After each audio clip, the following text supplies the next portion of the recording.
मन धम दिल दिमाग आंखें को पूरा जिस्म तेरे हवाले करता कृपा करो जो मेरा उस्ताद मेरी निगहबान में हिफाज़त करता रहे हिफाज़त। आज कलाम हम सुबह के लिए इसलिए का पैगाम बस पाठ करते हैं यीशु के नाम से आमीन। Thank you sister ji, god bless you.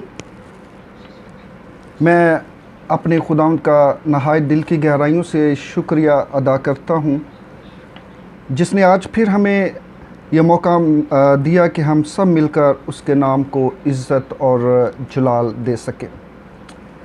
जिस तरह हमने कल बाइबल मुक़द्दस में से खुदावंद की खादमा एवेंजलिस्ट सिस्टर शमीम रज़ा से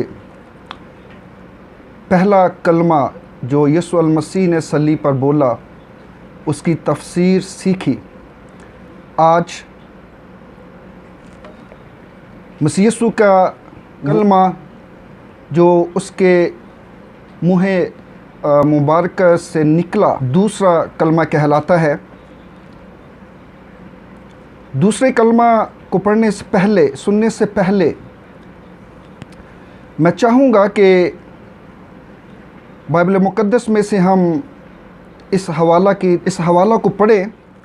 लूका तबीब की अंजील उसका 23 बाब उसकी 43 आयत।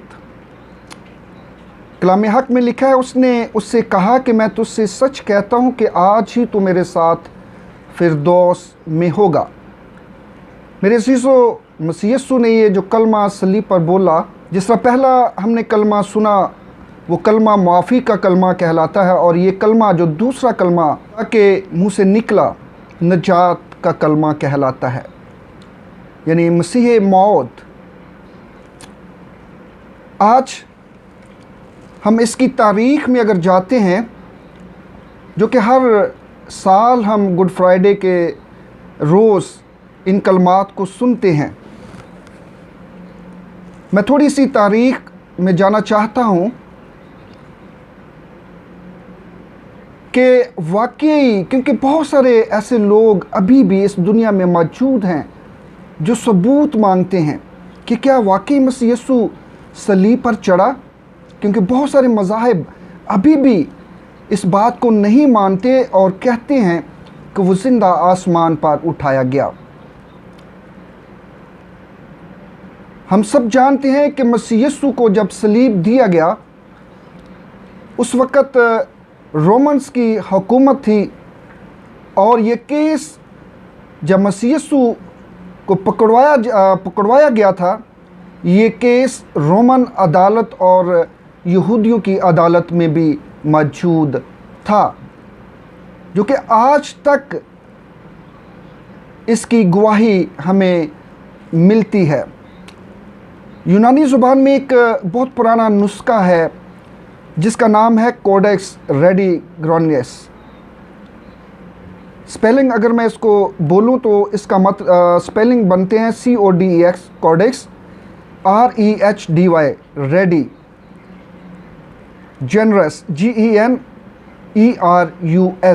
ये एक ऐसा नुस्खा है यूनानी ज़ुबान में जिसमें इस केस की गवाही हमें मिलती है कि वाकई यीशु अल मसीह सलीब पर चढ़े और उसके साथ दो जो डाकू थे वो सलीब पर चढ़े।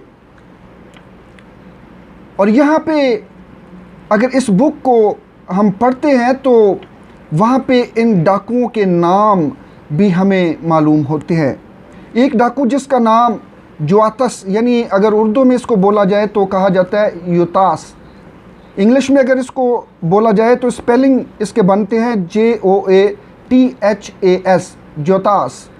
और दूसरा डाकू जिसका नाम था मेगाट्रास, MAGGA, मेगा, TRAS, ट्रास।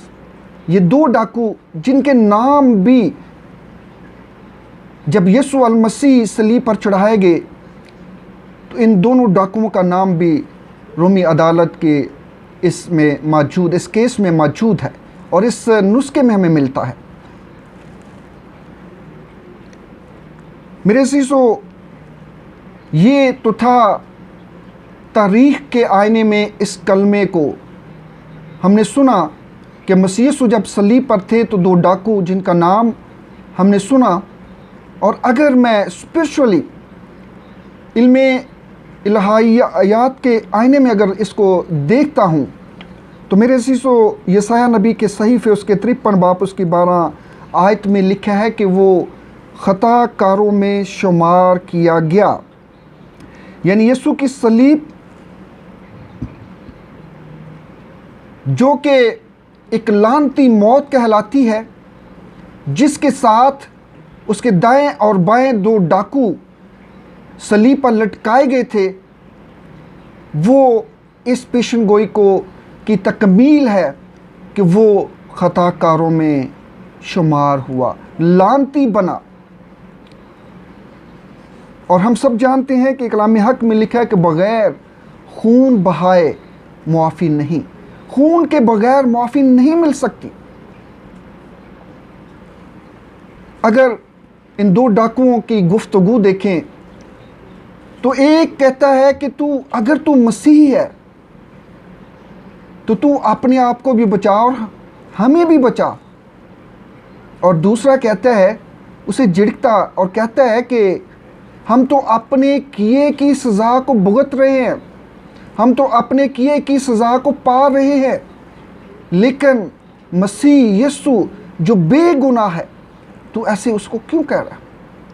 देखिए यहाँ पे मसीह यीशु जो मसीह मौद है, इस कलमे के वसीला से हमें आज क्या सिखलाता है। मसीह यीशु जो कि मसीह मौद है, यानी प्रॉमिस मिसाया है। यहूदियों की एक किताब जिसे तालमूद कहते हैं, उसमें लिखा हुआ है कि वो मसीही मौद जो आएगा वो जन्नत यानी फिरदौस का मालिक होगा और आलम रवा की कुंजियां उसके पास होंगी। और यहाँ पे जब डाकू उसको कहता है कि जब तू ए मेरे खुदावन ए मसीह, जब तू अपनी बादशाही में जाए तो मुझे भी याद करना। और मसीह यीशु कहता है कि तू आज ही मेरे साथ फिरदौस में होगा। उसने ये बतला दिया कि मैं ही मुनज्जी हूँ, मैं ही नजात दहिंदा हूँ और मैं ही फिरदौस का मालिक हूँ। मेरे ही पास आलम रवा की कुंजियाँ हैं। मेरे भाई और बहनों, फिर यीशु मसीह मुकाशवा में भी तो कहते हैं कि आलम रवा की कुंजियाँ जो हैं वो मेरे पास हैं। इन दोनों डाकुओं की जो अप्रोच है वो बहुत ही मुख्तलिफ है।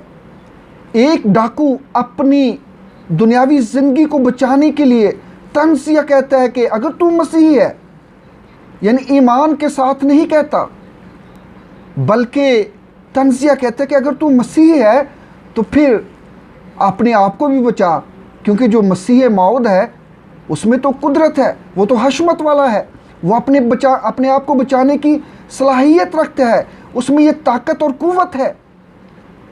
अगर तू मसीह मौद है तो अपने आप को भी बचा और हमें भी बचा।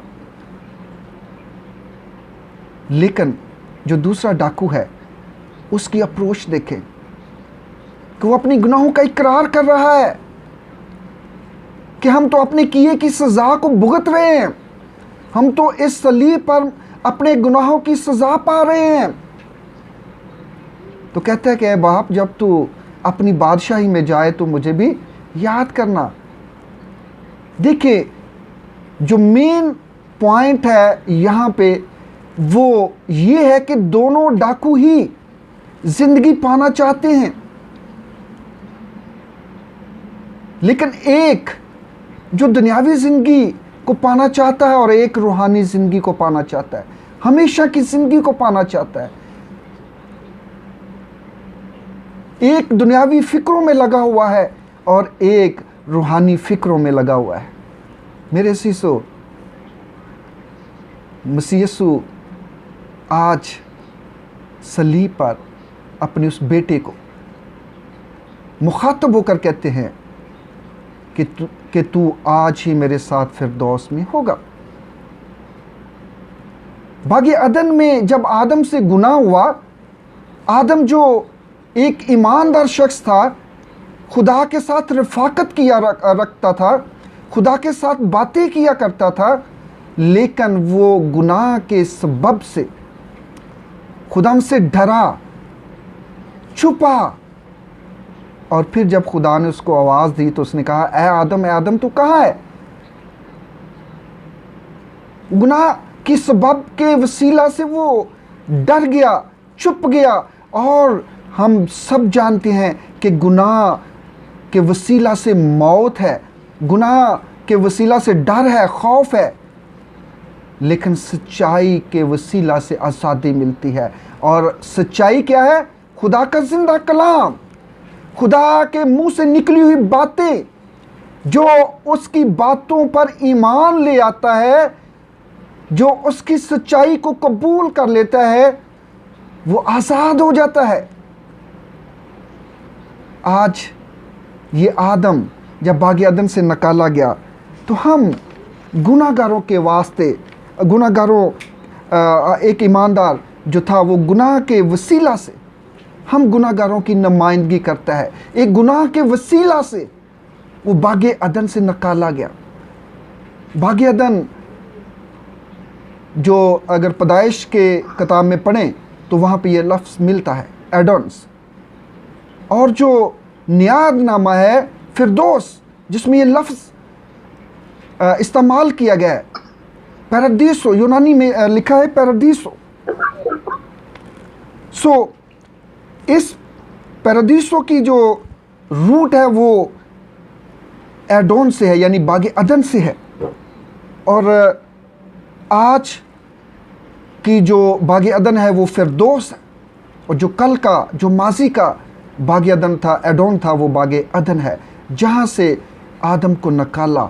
मेरे अज़ीज़ों, गुनाह के सबब से आदम उस बागी अदन से निकाल दिया गया। और आज एक गुनाहगार शख्स ईमान लाकर, निजात पाकर फिरदौस में दाखिल हो रहा है। हालेलुया, खुदा की तारीफ। वो जो निजात दहिंदा है, वो जो कद्दूस बाप है, बादशाहों का बादशाह है, जिसके वसीला से हमें रिहाई मिलती है, जिसके वसीला से हमें निजात मिलती है, जिसके वसीला से हमें खलासी मिलती है उस गुनाह से, उस बदी से, जो उस गुनाह के सबब से उस जुदाई की दीवार को, जो गुनाह के सबब से इंसान और खुदा के दरमियान में मौजूद थी, उसको गिराकर हमें खलासी देता है, निजात देता है, रिहाई बख्शता है, ताकि हम अपने खुदा के सामने बात कर सकें, मिल सकें। और मसीह यीशु ने फरमाया कि मैं दरमियानी हूँ, कोई मेरे वसीला, मेरे बगैर बाप के पास नहीं जा सकता। मेरे अज़ीज़ों, आज हम ज़रा सोचो उसकी सलीब पर वो कितने दुखों के साथ, कितनी तकलीफ़ों के साथ उस सलीब पर हमारे गुनाहों का बोझ लेकर चढ़ गया।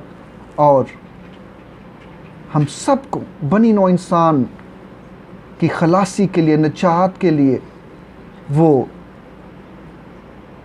हम सब के लिए सलीब पर चढ़ गया, ताकि हम निजात पाएँ, खलासी पाएँ, छुटकारा पाएँ। मेरे अज़ीज़ों, आज भी अगर इस डाकू की तरह जो गुनाहगार था, जिसको पता था कि मैं अपने गुनाहों के सबब से सलीब पर लटका हुआ हूँ, लेकिन वो इकरार कर लेता है। और हम सब जानते हैं कि उसके इकरार करने से, क्योंकि खुदा के कलाम में लिखा है कि अगर तू अच्छे दिन देखना चाहता है तो अपनी ज़बान को बदी से और अपने होंठों को मकर की बातों से बाज रख। आज ये गुनाहगार डाकू अपनी ज़बान को कंट्रोल किए हुए अपनी ज़ुबान का अच्छे तरीके से इस्तेमाल करते हुए ईमान लाता और कहता है कि ए मसीह, जब तू अपनी बादशाही में जाए तो मुझे भी याद करना। और इसकी नरम गोशी, नरम रवैया, हलीमी इस डाकू को, इस गुनाहगार शख्स को फिरदौस में ले जाती है। और ये डाकू जिसने तौबा की, तौबा के वसीला से इसने बनी नौ इंसान का फिरदौस के अंदर दाखला जारी और सारी कर दिया। और ये इंसान जो गुनाहगार था, उसने तौबा करके उस पर ईमान लाकर फिरदौस में दाखिल हो गया। मेरे सिसो, आज भी फिरदौस के दरवाजे खुले हुए हैं, लेकिन हमें अपने अंदर हलीमी, ईमान की पुख्तगी, नरम रवैया, नरम मजाजी लेकर आनी है, ताकि इस डाकू की तरह हम ईमान लाएं और पुख्ता ईमान लाएं और कहें कि खुदा तू ही मेरा निजात दहिंदा है, तेरे बगैर खुलासी नहीं है, तेरे बगैर हमें छुटकारा नहीं मिल सकता।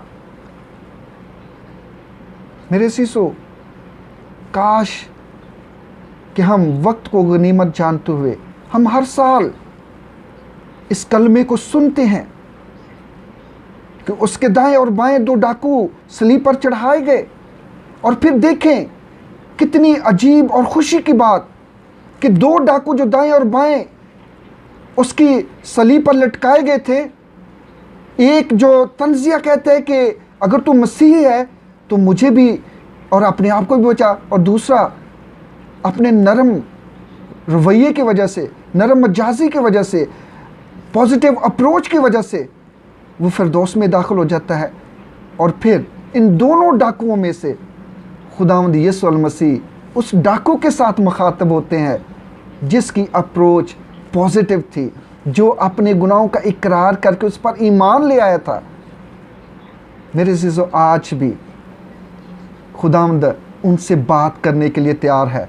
आज भी खुदावंद उनसे मिलना चाहता है, खुदावंद रफ़ाकत रखना चाहता है जो उस पर ईमान लाते हैं। और जब खुदा हमारी ज़िंदगियों में आ जाता है तो फिर हमारी ज़िंदगियों में रोईदगी आती है, आसूदगी आती है, भलाई नज़र आती है। फिर खुदावंद अपने लोगों को कभी गिरने नहीं देता, फिर खुदावंद अपने लोगों की हिफाजत करता है, फिर खुदावंद उन जकड़ी हुई ज़िंदगियों को आज़ाद कर देता है, ताकि उसके लोग, उसकी भेड़ें, उसके चिरागा की जो भेड़ें हैं वो परगंदा ना हों, बल्कि उसके गला में हमेशा आएँ और उसकी शुक्रगुजारी करते रहें। मेरे सीसो, आज हम इस डाकू के वसीला से सीखते हैं कि हमें तंजिया नहीं, हमें मुकम्मल खुदा पर भरोसा रखना है, तवक्कुल रखना है, खुदावंद पर ईमान लाना है, खुदावंद से कहना है कि खुदावंद तू ही मेरा निजात दहिंदा है। अगर आज भी हम ईमान की पुख्तगी में नहीं तो खुदावंद से ईमान की पुख्तगी को मांगे। खुदावंद आपकी ज़िंदगी में भलाई पैदा करना चाहता है, टूटे हुए को जोड़ना चाहता है, गिरे हुए को उठा खड़ा करना चाहता है, और बेदिले को खुदावंद संभालना चाहता है, खुदावंद बरकत देना चाहता है। खुदावंद चाहता है कि जो कोई उस पर ईमान लाए हलाक ना हो, बल्कि हमेशा की ज़िंदगी पाए, क्योंकि हमेशा की ज़िंदगी उसके पास है। खुदावंद आप सबको इस कलाम के वसीला से बरकत दे। आमीन।